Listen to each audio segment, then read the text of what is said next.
know most, if not all of you here. And thank you so much for being here this evening for the reception dinner for the Honorable Ambassador to Hanoi from the United States, of course, and that's the Honorable Marc Knapper. Please give a warm welcome to your country.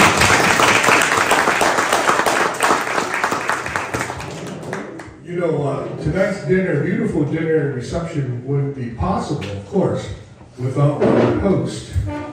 And he is, of course, a very prominent and successful businessman throughout not only years, but decades. In Southeast Asia, and of course the United States. And I'm so proud and happy to be his friend and to collaborate with him on a number of community-based activities which empowers and provides a voice to our Vietnamese American community here in Southern California. Please give a warm hand of applause to Mr. and Mrs. John Witt, our host.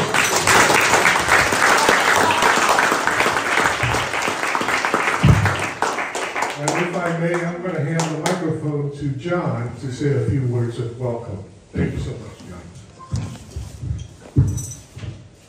Yeah, thank you, Matt. So I hope everybody enjoy your home-cooked dinner. I hope the ambassador really see the spring roll here as good, as authentic as the one in Hanoi. Yeah, so I think tonight, it's great to have you, to have everybody here. Before I turn the microphone over to Van as our coordinator. Again, that is a great honor to have the ambassador here with us tonight. I'm sure that he would like not only to listen to us in terms of our concerns, but also our other interests in Vietnam. Equally important, as our community is becoming stronger and stronger, I think it would be great that you guys share with the ambassador some of our major accomplishments in Southern California, economically, politically, and socially as well. Again, thank you for having everybody here tonight. And now I'd like to turn the microphone over to Marc. Yeah, thank you again. Thank you so much, John. I really appreciate your kind words. I would like to introduce a colleague of Ambassador Knapper, who is here also all the way from Washington, D.C. And that is the Vietnam Desk Officer, Mr. Steve Manning, who's here as well. You're here to keep the ambassador honest, I know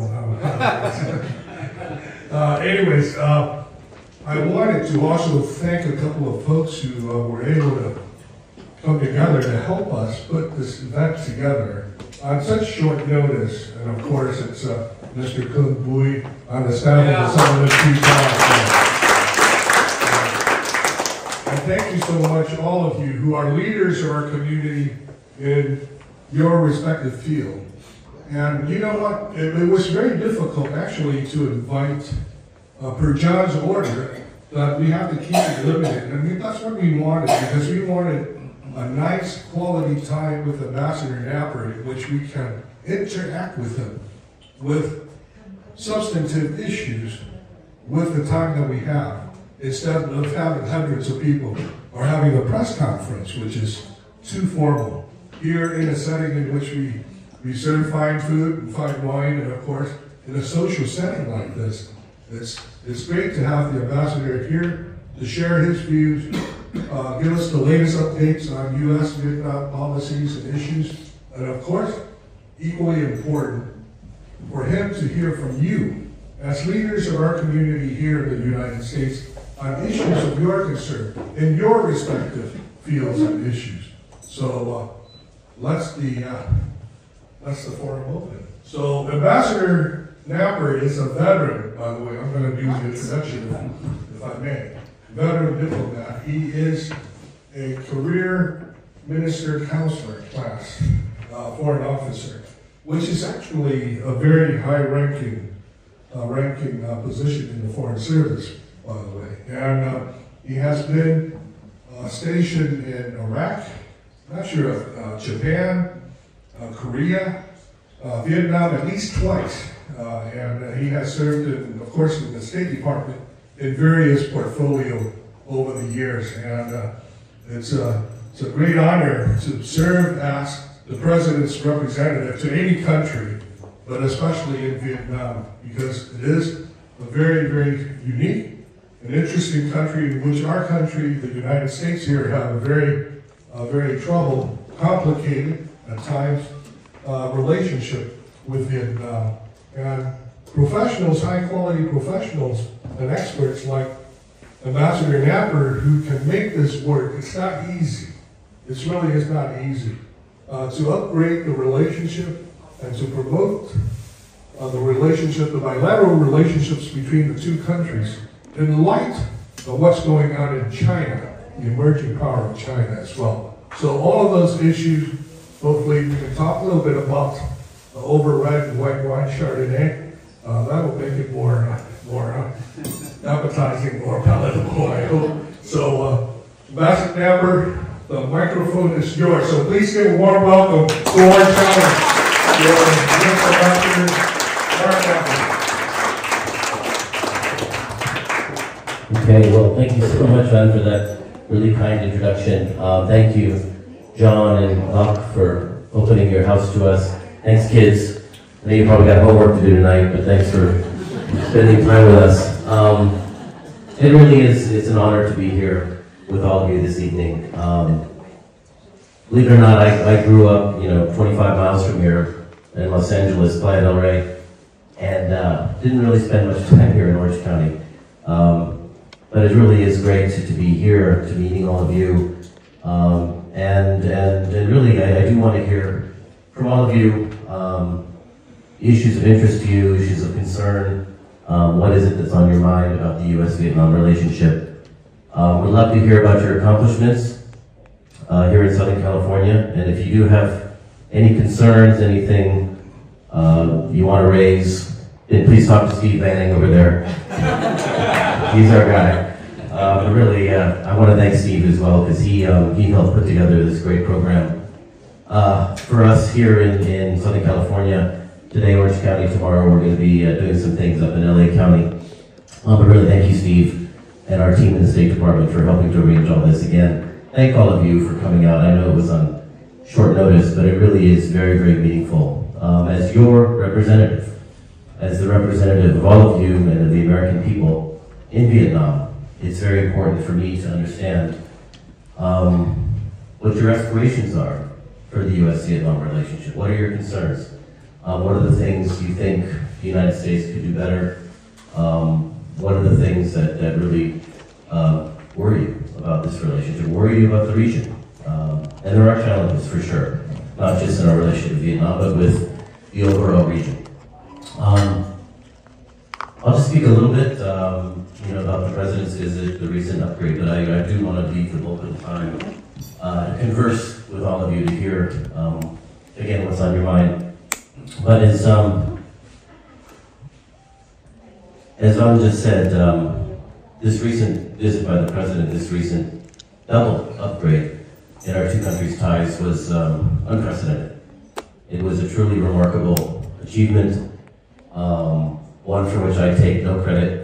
The credit for this upgrade really belongs to the thousands of individuals, Americans and Vietnamese, who've worked very, very hard over the last few years, decades, to bring our relationship to where it is today. And the reason we do this is because this relationship matters. This matters to the future prosperity of the United States. This matters to the future security of the United States. If you look at the joint statement that President Biden released after the visit, you can see just how consequential the ties between our two countries are. This is a relationship that spans everything from trade and investment to defense, military cooperation, law enforcement cooperation, education, health, science, technology, energy, climate change, cultural exchanges, you name it. Right now, the United States and Vietnam are doing it together. Significantly, the joint statement between our two countries also refers to our efforts in the area of human rights and religious freedom. As Americans, these issues are of deep importance to us. It's something that the embassy, our team at the embassy in Hanoi and the Consulate General in Saigon, we raise often and strongly. It's something that when President Biden was in Hanoi and had his meetings with the leadership of Vietnam, he raised in all of these meetings, because it's a true expression of, again, our values as Americans. And we will not cease raising these issues, but we'll continue to do it in a way that's very frank, that's very straightforward, but also respectful. Because, you know, among the tenets, the principles of our relationship with Vietnam include respect for each other's independence, sovereignty, territorial integrity. And as part of this, you know, we have respectful but still, again, very straightforward conversations about concerns that we have in the areas of human rights, religious freedom, and will continue to do so. But at the same time, recognizing we will not see eye to eye on everything, we also recognize that we have many shared interests. Among these shared interests, of course, are an interest in a free and open Indo-Pacific, a free and open South China Sea. A South China Sea that is free from coercion, a South China Sea in which the countries there can make decisions based on their own national interests, decisions that are in line with international law, that respect independence and sovereignty of all those in the area.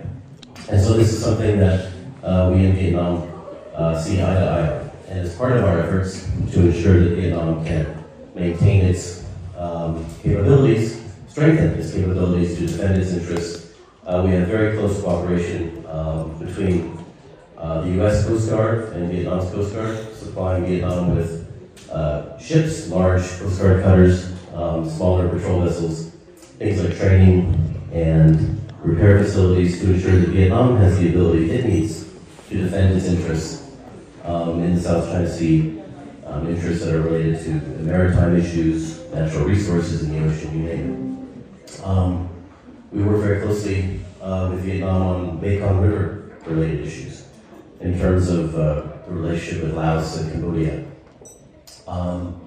More and more as we promote U.S. business in Vietnam and ensuring that U.S. businesses are able to operate on a level playing field, we're also looking to encourage Vietnamese investment in the United States. You know, we see companies big and small looking to invest in America, whether it's VinFast and their $4 billion investment in North Carolina, whether it's franchises like King Coffee, importing and investing here in Southern California. Other companies, for example, there's a smaller group called Thanh Group, investing in a tire factory in South Carolina, and on and on. And so this kind of Vietnamese investment in the U.S. Creates jobs, it creates business and education connections, it creates political connections. And so this is something that we want to encourage, just as we want to encourage more young people from both of our countries to go back and forth. Right now, there are about 30,000 Vietnamese students in the United States, as all of you know. This makes Vietnam the number 5 source country of foreign students in the U.S., behind India, South Korea, China, the U.K., and then Vietnam. And by any measure, whether it's the fact that Vietnam is in the top 5 makes it a real outlier. And I think it's a reflection really of the faith that families in Vietnam have in the American education system, in staking their kids' future on this relationship between the United States and Vietnam. If you flip it, the United States is the number 1 country of choice of Vietnamese families to send their kids. And if you actually dig down into the numbers, certainly 30,000 Vietnamese students are here, but if you actually look at Vietnamese students who participate in online courses or 2-week exchange programs, summer camp, whatever, the number actually jumps to 300,000. 300,000 young Vietnamese every year somehow are touched by the American education system. And as I think all of us know, this kind of experience that young people have will change their perspective, will change their lives, and certainly I think can help set U.S.-Vietnam relations on an even stronger course into the future by building greater understanding, greater trust in each other. By the same token, I'd love to see more young Americans go to Vietnam. We do have a number of young Americans, including many Vietnamese Americans, who participate in everything from the Fulbright program in Vietnam, Peace Corps, which now we're in the second year, Peace Corps with a handful of Vietnamese American volunteers. We've got, of course, Fulbright University in Vietnam, located in Saigon. And so there are ways to get young Americans to Vietnam, to teach English, to share our culture, but we can do better. And so one of my goals is to try and encourage young Americans to go to Vietnam. And I think with this new upgrade in our two countries' relationship, I think with this new partnership, the comprehensive strategic partnership, now is the chance for us to take steps to deepen even further our two countries' ties, build understanding through this partnership, find new ways to address concerns that we may have, whether it's human rights or religious freedom, but ultimately strengthen these two countries' relationship, the relationship between our country, the United States, and Vietnam, because ultimately the future of the U.S.-Vietnam relationship is going to shape American prosperity, American security in this critical part of the world, the Indo-Pacific. And if we can get our relationship with Vietnam right, we can get our relationship with the entire region right, I think, because this country is just so consequential to our country's future prosperity, security, stability. And this is where I want to hear from all of you. What are we doing right? What can we do better with Vietnam? What are the issues that are on your mind?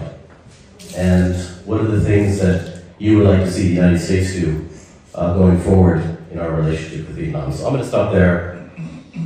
I just want to say thank you again, John and Marc. Thank you for welcoming all of us into your home. Thank all of you for what you do every day on behalf of the U.S.-Vietnam relationship. There's just such opportunity now, I think, not just as Americans, particularly as Vietnamese Americans, to shape this relationship and to ensure that it goes forward so that the future generation, kids like John's kids, John and Marc's kids, can have a future in which the U.S.-Vietnam relationship is on solid footing and contributing to the prosperity and the security of our country, the United States of America. Thank you very much.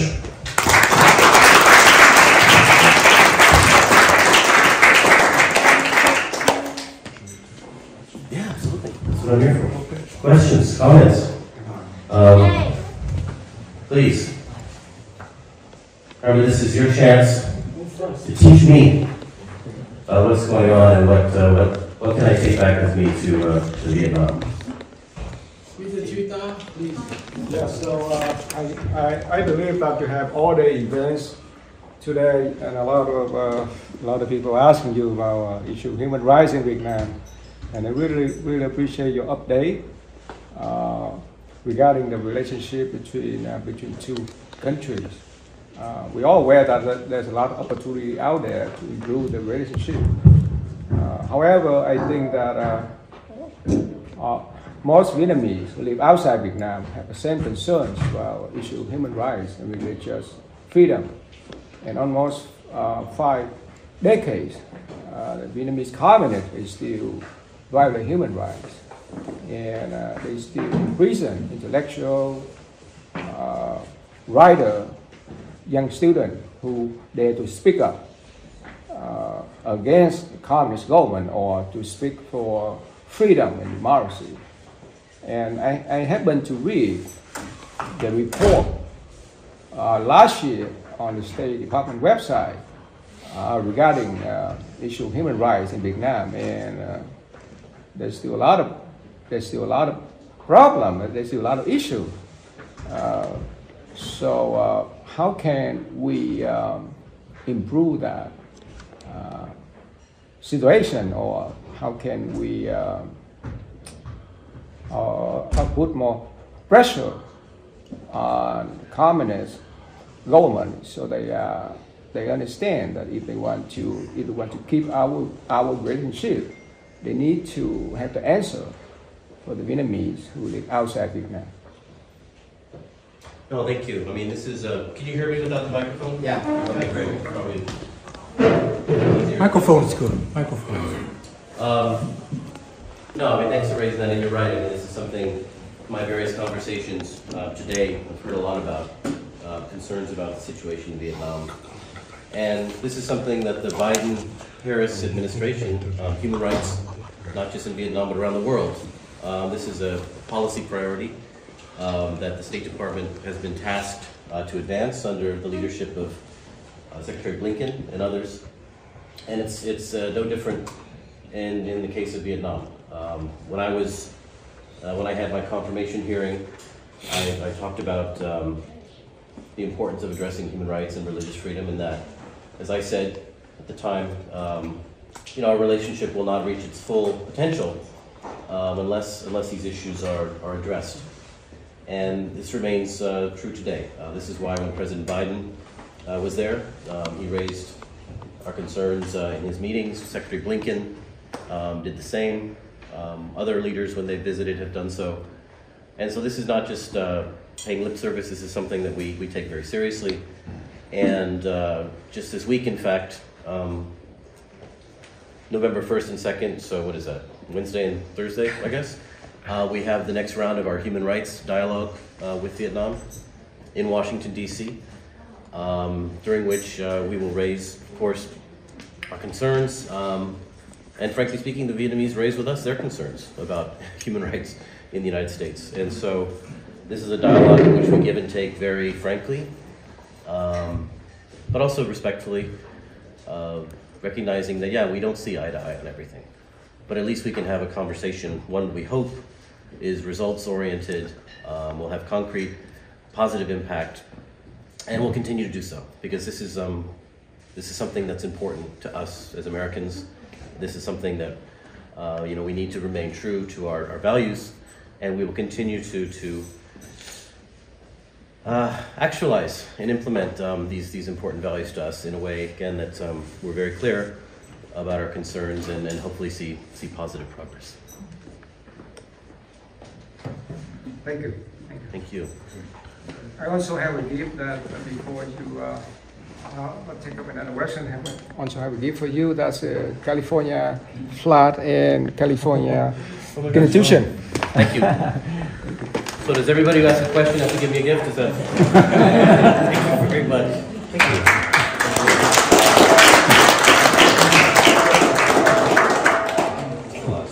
No, thank you. So that's very generous. Thank you. Ambassador? Yes, please. Tyler, right? Yeah. I don't know. Sorry for a second. Whoever stands up, can you please introduce yourself so the ambassador knows who you are? Is that okay? Yes. Good evening, Ambassador.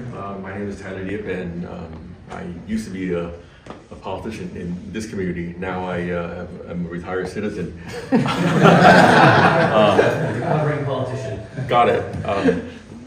I just have just two questions. One is just to get a confirmation from you, and the other is just to have you elaborate on what does it mean to be elevated from U.S. comprehensive partnership to U.S. comprehensive strategic partnership for the layperson around here that couldn't understand the difference. Like what if you can give us a couple tangible differences as to what it means in terms of education, trade, security.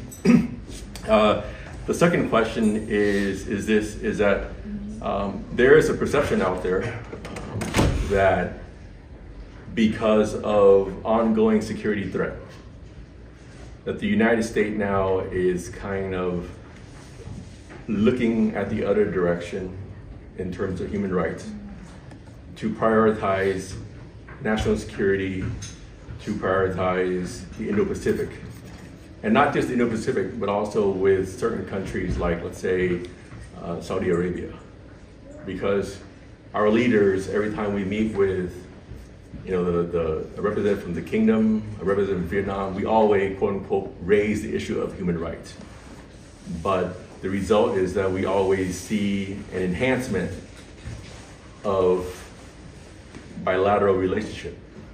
So a perception out there is that it's more lip service, and right now,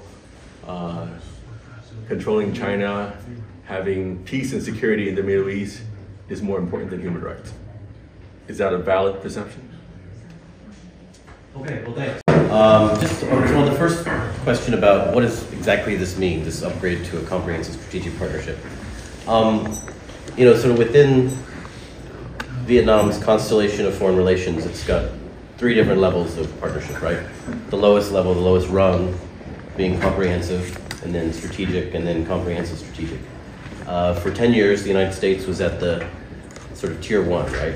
Comprehensive partnership. And for some time, we, in the US government, the US Embassy, had been publicly advocating for an upgrade from this comprehensive level to strategic level, basically making the point that it's, you know, it's high time for this kind of upgrade. It's a reflection of where our 2 countries already are in terms of how we operate together, and then we thought would help to send a strong message about the US-Vietnam relationship and sort of our aspirations, where we hope to go.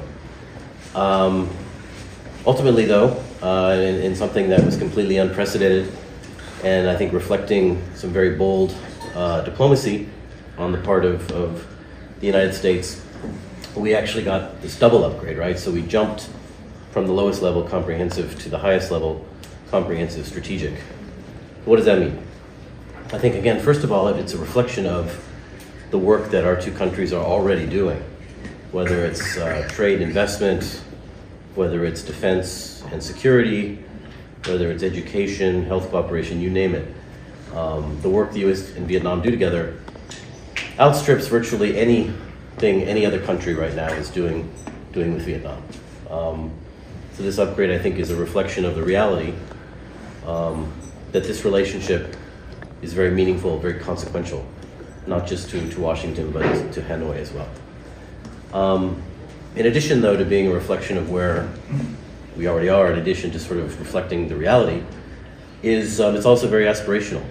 We hope with this upgrade we can open doors, we can open further doors that are already open, or we can unlock doors that have up until now been closed. And this is where I think the question about human rights, religious freedom comes in, because we believe that with this upgraded relationship, with this increased strategic trust between our 2 countries, with new and different avenues of dialogue, we hope to be able to deepen even more the conversation we have with Vietnam on human rights and religious freedom. Because ultimately, again, and this is about staying true to our country's values, that human security, security of the United States, is inextricably tied to progress on human rights around the world. And so this is something that we'll continue to push. I mean, I can't speak about Saudi Arabia, I can speak about Vietnam, but this is a priority of this current administration, the Biden-Harris administration. It's something we'll continue to pursue, and we hope with this upgrade, it will give us more avenues, more ways to address these issues, again, in a way that's constructive, respectful, frank, and ultimately we hope results-oriented. So, but we're in new territory. I mean, this is, again, not something, we're in a brand new place in our relationship with Vietnam. We're going to continue to look for ways how things are different, how things haven't changed, how things are better. And we're counting on you, folks like you who do deal with Vietnam, who do business with Vietnam every day. If you see changes, if you see improvements, let us know. If you see backsliding, let us know. If you see nothing's changed, let us know. This is something that's really important for us to hear from you, our citizens, in your dealings with Vietnam, if things really have changed or if it's just business as usual. Doctor.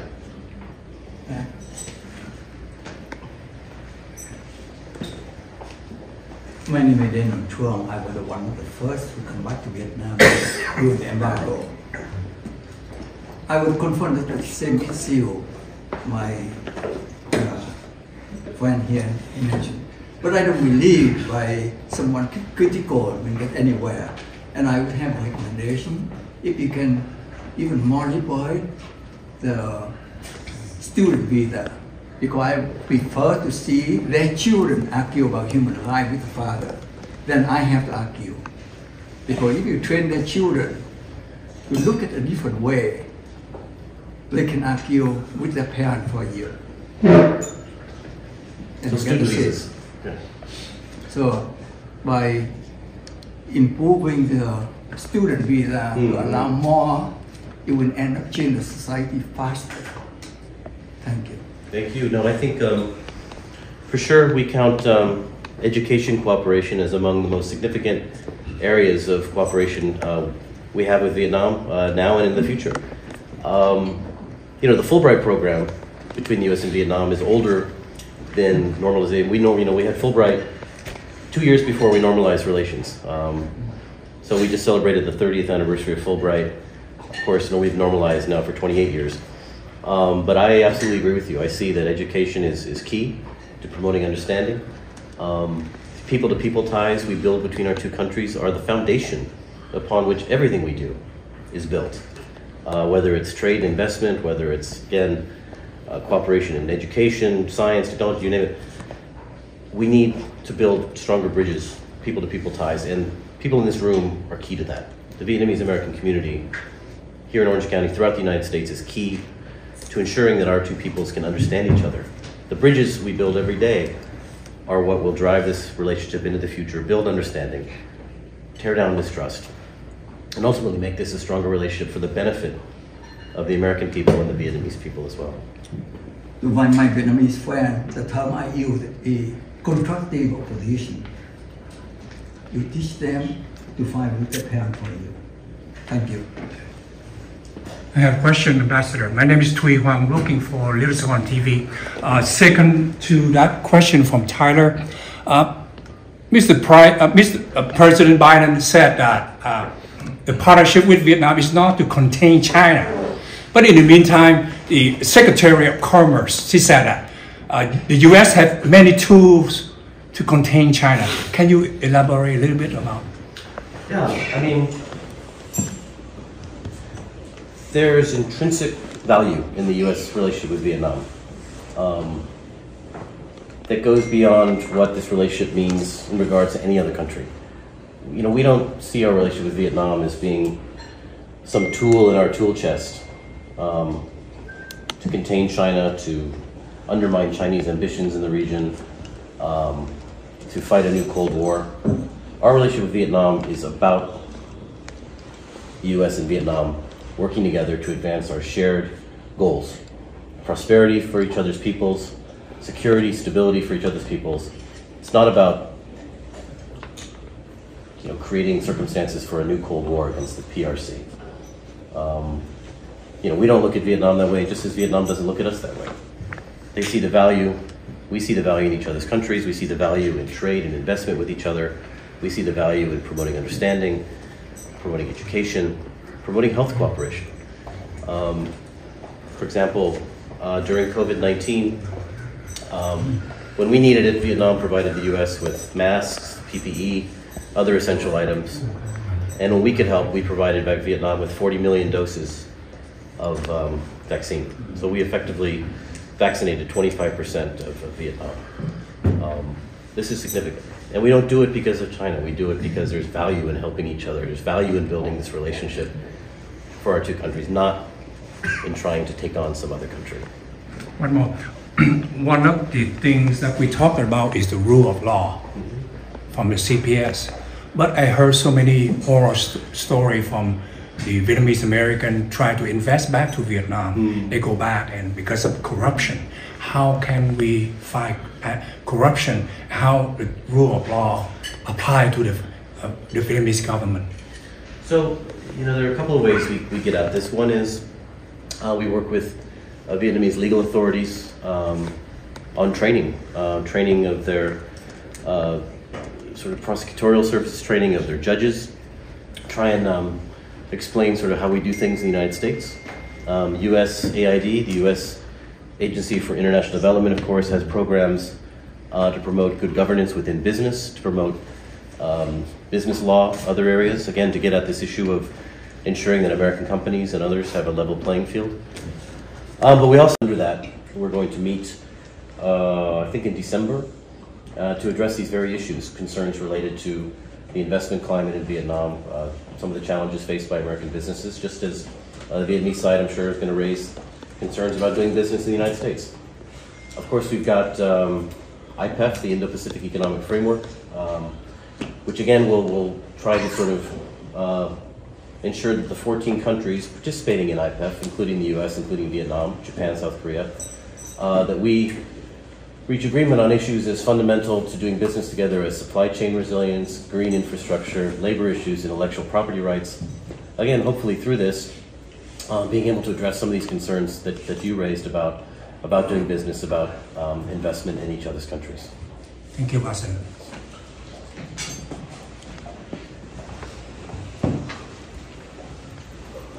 Any question, please, available typically like to ask? Okay.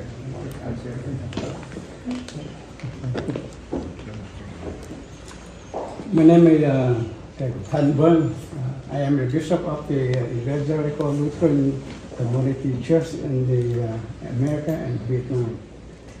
First of all, I would like to say thank you so much for your time with us tonight, because we know how I'm busy. Thank you, Bishop. So tonight I have one question for you. Can you tell us the truth? Right now in Vietnam, they have a relationship like freedom or not? I'm sorry? Right now, can you tell us the truth? The truth. Yes. Then in Vietnam right now, they have a relationship, freedom or not? Religious freedom. Yeah. So, in our conversations with the Vietnamese government, and I met the other day with the Vice Minister of Internal Affairs, and we had a very frank conversation.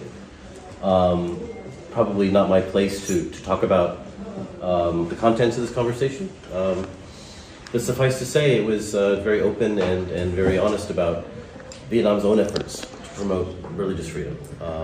They sent a delegation here recently with representatives from 6 major religions in Vietnam, from Roman Catholics to Protestants, the Buddhists, Cao Dai, Hoa Hao, and Muslims. And they traveled around the United States. They went to Washington. I think they came out here, maybe Northern California, but with the goal of promoting religious freedom within Vietnam. This is something that the United States, of course, the U.S. government pays very close attention. We have our annual report on religious freedom. As many of you know, Vietnam is on, it's called the Special Watch List because of some concerns raised about the situation there. But we'll remain devoted to promoting this issue, but also to having dialogue with the government of Vietnam to make sure that our concerns are understood and that we can help Vietnam to try and address some of the issues it faces in terms of religious freedom issues. Yeah, thank you.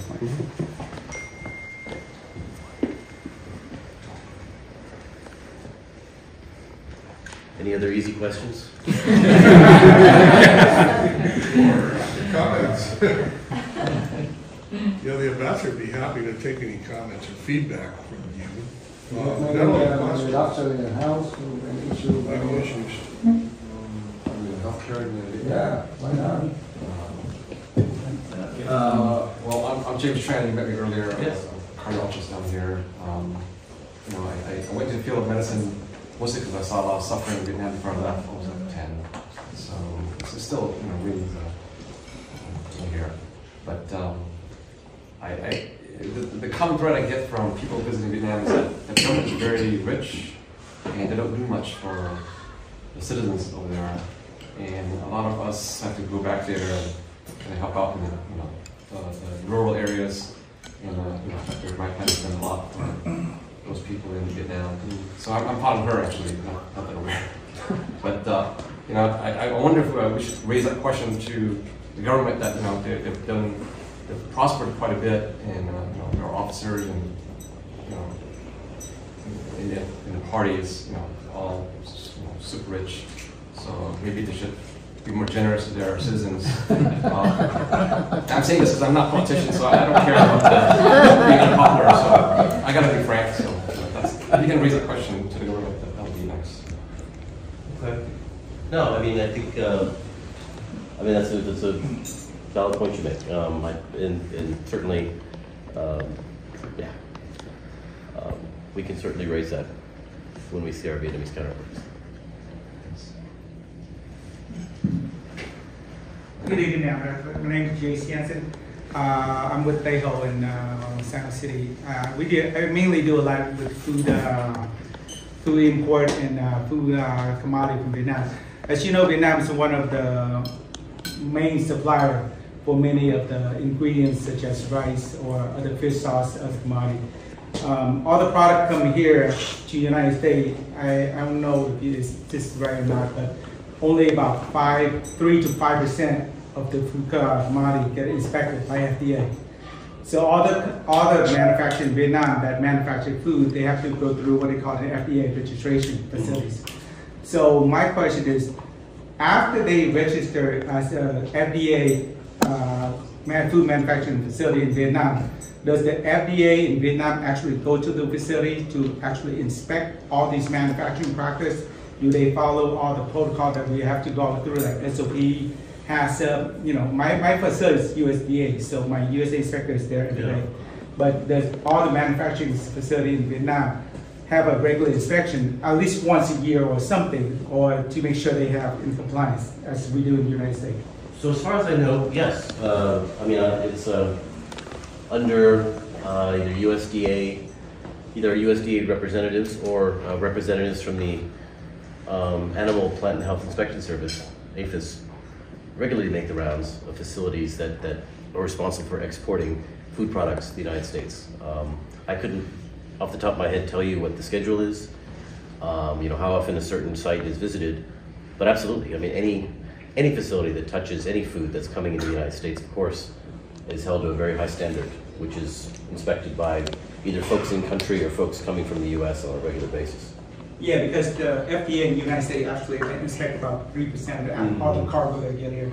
So if it's 100%, there's only about 3 containers that get actually inspected by FDA before they're allowed to enter the United States. Yeah, and on the outbound side, I can't give you an exact figure. I could probably, we can find that out and let you know. But it is done with the express purpose of ensuring, food safety of things that are being exported into the United States market. Thank you, guys. Hi, I am Marc, and I'm a pediatrician, and I have been practicing here in Orange County for almost 30 years. I think I want to just tell you how we have really some of the most prominent physicians in Orange County, Vietnamese American physicians here. Dr. Daniel Trong didn't identify himself with his profession, but he is one of the most prominent neurologists in the world. And of course, Dr. James Tran. So from the healthcare perspective, I just want to ask you how the Vietnamese government, when they talked about COVID-19, the pandemic, how we were to believe the data that they were given. Because those of us who were following it, initially Vietnam was very effective in controlling the pandemic, and then they had a very bad outcome as the pandemic continued. So from an American standpoint, and as part of the embassy there, were you at all involved in making sure that the data that was coming out of Vietnam was accurate and actually represented the true condition in Vietnam, or was that more of a governmental narrative? So, one of the, can I say, sort of silver linings of the AIDS epidemic in Vietnam, beginning about 2004, 2005, was U.S. assistance to Vietnam under PEPFAR, President's Emergency Plan for AIDS Relief. And under this program, Vietnam was the only country outside of Africa to be a PEPFAR recipient country. One of the benefits of this was, over the last 20 years, an intensely close and cooperative relationship between U.S. and Vietnamese health authorities. U.S. Centers for Disease Control, U.S. Agency for International Development, essentially worked hand in hand with Vietnamese counterparts over 20 years to stop the spread of HIV. And as part of this health cooperation, our two countries developed the muscle memory to address other serious diseases, whether it's malaria, antibiotic-resistant tuberculosis, and then COVID-19. Dengue fever is pretty bad. Dengue fever is bad. Unfortunately, no vaccine for that one. But the work we do in sharing data, the work we do in working with Vietnam, with their health authorities, I think over the last 25 years has given us confidence and trust in each other, so that when COVID-19 hit, yes, you're right. Initially, Vietnam did a pretty decent job of controlling it. But then Delta hit. And Delta is what really sort of knocked Vietnam kind of off of its fairly successful response. And so that's when we saw the numbers spike, that's when we saw the sort of lockdowns, and that's around the time when we started providing vaccines to Vietnam. And Vietnam proved very effective in distributing the vaccines, getting shots in arms in a way that we didn't have confidence that other countries could do. And this allowed Vietnam to open up relatively quickly after this Delta wave swept through. And so, long answer, but yes, I think we were just given the really close relationship our health authorities enjoy with each other. We were confident in the data that we were seeing. Vietnam was sequencing DNA of COVID infections within patients to ensure that there weren't new strains that were developing. And so, again, health, I wish we didn't have to have these experiences dealing with health crises, but I mean, the one silver lining again has been just an incredibly close, trusting, productive relationship between the health authorities, public health authorities in each of our countries. So given the great trust and understanding and collaboration, I would like to go back to what Dr. James was saying, that could you affect more changes to healthcare for the rest of the population? Right? Because I think there's still a very tremendous need for healthcare reforms, healthcare changes in Vietnam. And so given that relationship, can the U.S. affect more positive outcomes? Absolutely. And in fact, we're doing that. Vietnam is trying to stand up its own version of CDC. And so we are working, again, hand in glove with them on sort of the legal framework, the regulatory framework, the sort of the different sort of needs to how do you create a CDC. So we're working with them on that. Childhood vaccinations, another area that we're working very closely. But yeah, you mentioned dengue fever outbreak. We're sharing data on that. Diphtheria, we're sharing data on that. And so a lot going on in the health space in which we are trying to, as you said, affect positive change. And it's not us imposing our will on Vietnam. This is cooperative, this is collaborative, and this is a situation in which we're working together for a shared common good. Because as we all discovered during COVID, diseases don't stop at the border, right? And I think both our countries realize that, you stop a disease in its tracks in one place, you're stopping it for the rest of the world as well.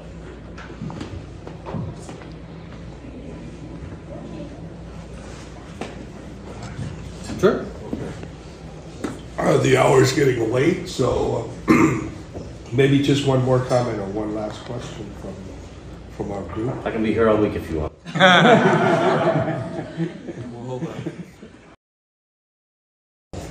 Real quick. Okay.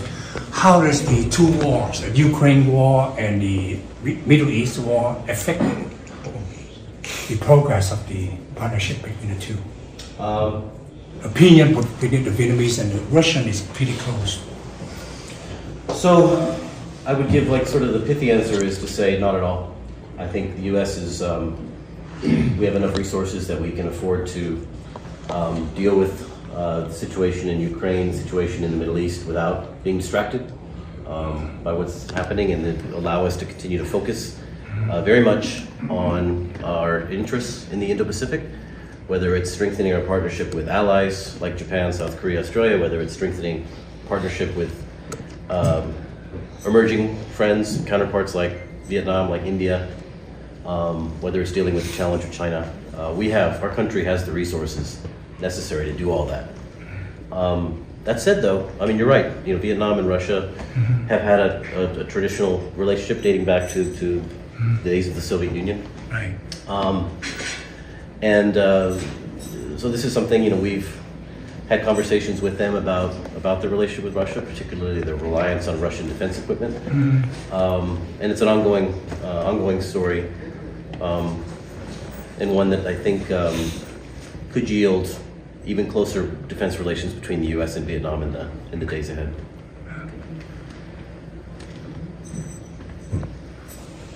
I'm begging. I mean, we have plenty of time. Just one last one. Yeah, okay. All right, go ahead. I'm Nicola Conklin. I am the president of the League Media.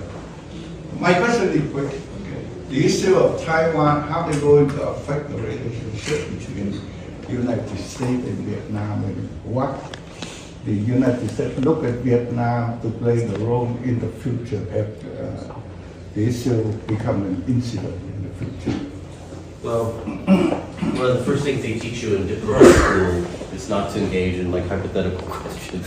I'm going to sort of dodge that one a little bit, but I will say that, like the United States, Vietnam has very significant interests with Taiwan in terms of investment from Taiwanese companies in Vietnam, trade with Vietnam, and between Vietnam and Taiwan is significant. I think it's safe to say that nobody in the region wants to see conflict. That kind of conflict, because it would impact all of us. Well, all right, that's it for tonight. Thank you so much.